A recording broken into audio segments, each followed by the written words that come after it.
امریکہ کا پاکستان سمیت 75 ممالک کے شہریوں کے لیے امیگرینٹ ویزا پروسیس معطل کرنے کا اعلان۔ ویزا امیگرینٹ پروسیس معطل ہونے والے ممالک میں پاکستان، صومالیہ، روس، Iran, Afghanistan, Brazil, Nigeria, Thailand, Afghanistan سمیت دیگر ممالک شامل۔ امریکی محکمہ خارجہ کے مطابق ان ممالک کے تارکین امریکی عوام کے ٹیکسز کی رقم سے استفادہ کرتے تھے۔ امیگرینٹ ویزا پروسیس کی معطلی 21 جنوری سے شروع ہوگی۔ خطے میں ایک اور جنگ کے بادل منڈلانے لگے۔ اسرائیل کے بعد ایران نے بھی اپنی فوجوں کو ہائی الرٹ کر دیا۔ قطر میں امریکی اڈے سے بعض فوجیوں کو واپس بلا لیا گیا۔ امریکہ سمیت مختلف ممالک ایران نے اپنے شہریوں کو نکل جانے اور ایران کا سفر نہ کرنے کی ہدایت۔ ایران نے مظاہرین کو پھانسی دی تو بہت سخت کارروائی کریں گے۔ امریکی صدر ٹرمپ کی دھمکی۔ ایرانی وزیر دفاع نے خبردار کیا ہے کہ دشمن نے حملہ کیا تو جواب حیران کن ہوگا۔ امریکہ اور ایران کے درمیان سفارتی رابطے منقطع ہو گئے۔ اسرائیل ہمیشہ امریکہ کو اپنی جنگیں لڑنے کے لیے گھسیٹنے کی کوشش کرتا رہا ہے۔ ایران کی گلیاں خون سے رنگین ہو چکی ہیں۔ ایران کے وزیر خارجہ عباس اراغچی نے کہا ہے کہ اسرائیل کھلے عام کہہ رہا ہے کہ اسے مظاہرین کو ہتھیار دیے۔ ٹرمپ کو معلوم ہونا چاہیے کہ خون ریزی روکنے کے لیے کس طرف رجوع کرنا ہے۔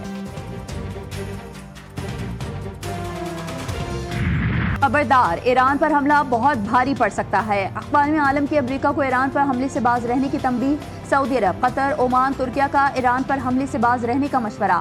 امریکہ کو خبردار کیا، ایران پر فوجی کارروائی سے خطہ عدم استحکام کا شکار ہوگا۔ عالمی تیل منڈی بھی متاثر ہونے کا خدشہ۔ ترک وزیر خارجہ کا ایرانی ہم منصب عباس اراغچی سے رابطہ۔ خطے میں بڑھتی کشیدگی کم کرنے کے لیے بات چیت کی ضرورت پر زور۔ امریکی جریدے وال اسٹریٹ جرنل کے مطابق خلیجی ممالک نے وائٹ ہاؤس کو آگاہ کیا کہ ایران میں حکومت کا تختہ الٹنے کی کوشش کے سنگین نتائج سامنے آ سکتے ہیں۔ چین نے ایران کے داخلی معاملات میں کسی بھی بیرونی مداخلت کو مسترد کر دیا۔ روس کی ایران کے اندرونی معاملات میں امریکی اور اسرائیلی مداخلت کی مذمت، کہا ایسی کارروائیاں مشرق وسطی اور عالمی سلامتی کو شدید نقصان پہنچا سکتی ہیں۔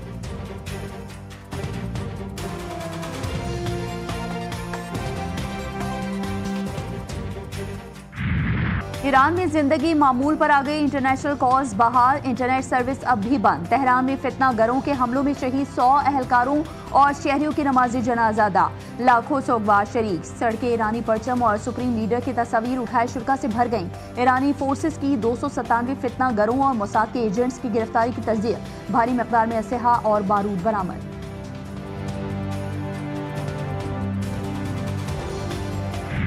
کارگل میں ایرانی سپریم لیڈر آیت اللہ سید علی خامنہ ای کی حمایت میں ہزاروں افراد کی ریلی، خواتین کی بڑی تعداد میں شرکت۔ شرکا نے سپریم لیڈر کی تصاویر اور پلے کارڈز اٹھا رکھے تھے۔ شرکا نے امریکہ اور اسرائیل کے خلاف نعرے لگائے۔ وزیر اعظم کا قطری امیر شیخ تمیم بن حمد ال ثانی سے ٹیلی فونک رابطہ، مشرق وسطی کی حالیہ پیش رفت پر تبادلہ خیال۔ پاک قطر دو طرفہ تعلقات کی موجودہ رفتار پر اطمینان کا اظہار۔ شہباز شریف نے قطری قیادت کو یقین دلایا کہ پاکستان بھی علاقائی امن و استحکام کے لیے اپنا مثبت کردار ادا کرتا رہے گا۔ جب سے پاکستان نے پچھلے سال جنگ جیتی تو ہمارے جو لڑاکا طیارے ہیں ان کی مانگ اب دنیا میں کافی بڑھ گئی ہے۔ کئی ممالک ہیں جو کہ اس کے لیے پاکستان کے ساتھ بڑی ایکٹیولی بات چیت کر رہے ہیں اور اس سے ہماری جو ڈیفنس پروڈکشن ہے اس کو الحمدللہ بہت تقویت ملے گی اور پاکستان کی معیشت کو اس کا بے پناہ فائدہ ہوگا۔ دہشت گردوں کے خلاف ہر روز ہماری افواج، لا انفورسنگ ایجنسیز اقدامات کر رہی ہیں۔ انشاءاللہ پاکستان اس جنگ میں مکمل طور پر کامیاب ہوگا۔ معرکہ حق میں کامیابی کے بعد پاکستانی دفاعی ساز و سامان کی مانگ بڑھ گئی۔ کئی ممالک دفاعی ساز و سامان کے حصول کے لیے بات چیت کر رہے ہیں۔ وزیر اعظم شہباز شریف کی وفاقی کابینہ اجلاس میں گفتگو، کہا ایئر فورس نے تیمور ویپن سسٹم کو کامیابی سے لانچ کیا۔ تیمور ویپن سسٹم کی کامیابی پر افواج پاکستان کو خراج تحسین پیش کرتے ہیں۔ دہشت گردی کا مکمل صفایا کر کے ہی دم لیں گے۔ فورسز دہشت گردی کے خاتمے کے لیے پرعزم ہیں۔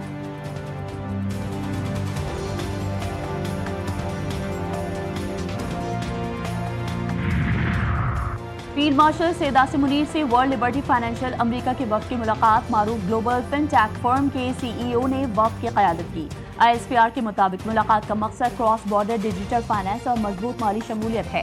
وفد کے سربراہ نے جدید ٹیکنالوجی اپنانے کی پاکستانی قیادت کی کوششوں کو سراہا۔ فیلڈ مارشل نے وفد کے خیالات کے تبادلے کا خیر مقدم کیا، کہا پاکستان معاشی استحکام کے لیے کوشاں ہے، سرمایہ کاروں کے اعتماد کی بحالی اور بہتر ماحول کی دستیابی یقینی بنا رہے ہیں، نجی شعبے کی شراکت داری کے سازگار ماحول کے لیے پرعزم ہیں۔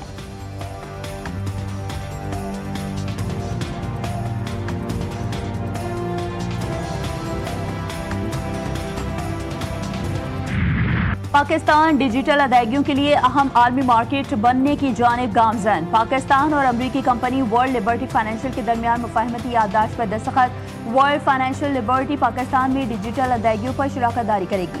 وزیراعظم Shehbaz Sharif, chief of defence forces field marshal Syed Asim Munir کی تقریب میں شرکت۔ وزیراعظم سے ورلڈ لبرٹی فائنینشل امریکہ کے وفد کی ملاقات۔ شہباز شریف نے کہا پاکستان ڈیجیٹل فائنانس کا عالمی مرکز بننے کی جانب تیزی سے گامزن ہے۔ ڈیجیٹل ادائیگیاں اور مالیاتی جدت ڈیجیٹل معیشت کا اہم حصہ ہے۔ پاکستان کی ڈیجیٹل مالیاتی منڈیوں میں بڑھتی عالمی دلچسپی خوش آئند ہے۔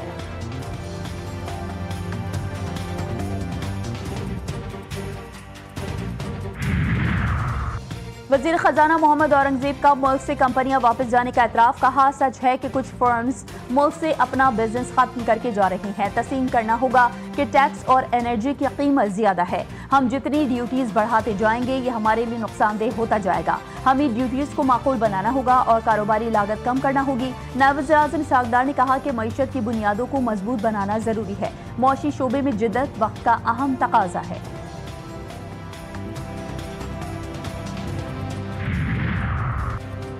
بعض قوتیں سندھ کے حقوق پر ڈاکہ ڈالنا چاہتی ہیں۔ خاص مقصد کے تحت تھر پار کر اور پورے صوبے پر تنقید کی جاتی ہے۔ کہا جاتا ہے کہ پیپلز پارٹی نے کچھ نہیں کیا، اختیارات اسلام آباد کو دیے جائیں۔ ان قوتوں کو بہترین جواب تھر پار کر ہے۔ چیئرمین پاکستان پیپلز پارٹی بلاول بھٹو زرداری نے کہا کہ ہم نے ثابت کر دیا ہے کہ پیپلز پارٹی تھر پار کر کے عوام سے محبت کرتی ہے۔ تھر پار کر کے پاس اتنا کوئلہ ہے جتنا سعودی عرب کے پاس تیل ہے، مگر آپ کو اپنے وسائل استعمال کرنے نہیں دیے گئے۔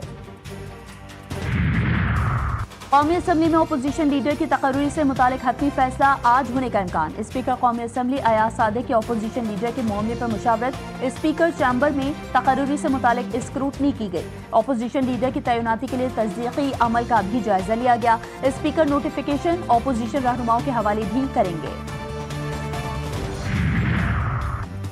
پنجاب میں بلدیاتی انتخابات میں تاخیر پر الیکشن کمیشن کا اظہار برہمی۔ الیکشن کمیشن کا بلدیاتی انتخابات سے متعلق یاد دہانی مراسلہ۔ کہا لوکل گورنمنٹ الیکشن رولز 2025 تاحال نوٹیفائی نہ ہو سکا۔ یونین کاؤنسلز کی حد بندی اور تعداد کی منظوری تاخیر کا شکار ہے۔ الیکشن کمیشن کا پنجاب میں بلدیاتی انتخابات سے متعلق فوری سماعت کا فیصلہ۔ وزیر اعلی خیبر پختونخوا آج ایک روزہ دورے پر کراچی پہنچیں گے۔ سہیل خان آفریدی سہراب گوٹ میں مرحوم کارکن بلاول محسود کے لاحقین سے تعزیت کریں گے۔ P T I Karachi division کے مطابق سہیل خان آفریدی کی کراچی میں کوئی سیاسی سرگرمی نہیں۔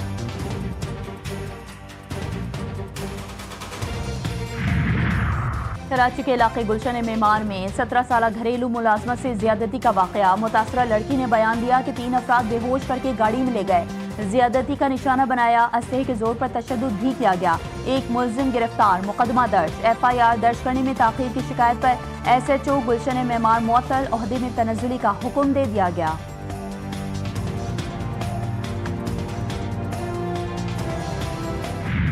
ملک کے بیشتر علاقے شدید سردی کی لپیٹ میں، بالائی علاقوں میں پارہ نقطہ انجماد سے نیچے گر گیا۔ گلگت بلتستان میں یخبستہ ہواؤں کے باعث عوام گھروں میں محصور۔ درجہ حرارت -10 ڈگری سینٹی گریڈ تک گرنے سے سڑکوں پر برف جم گئی۔ زیارت اور قلاق میں درجہ حرارت -4 ڈگری تک گر گیا۔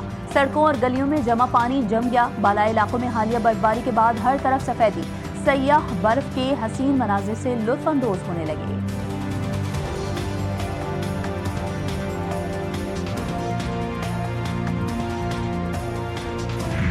پی سی بی نے ملتان سلطانز کے آکشن کے لیے اشتہار جاری کر دیا۔ خواہش مند سرمایہ کار 30 جنوری تک دستاویزات جمع کروا سکتے ہیں۔ درخواستوں کا جائزہ لینے کے بعد کوالیفائڈ بیڈرز کی فہرست جاری ہوگی۔ پاکستان کرکٹ بورڈ کے مطابق کوالیفائڈ بیڈرز کو نیلامی میں حصہ لینے کی اجازت ہوگی۔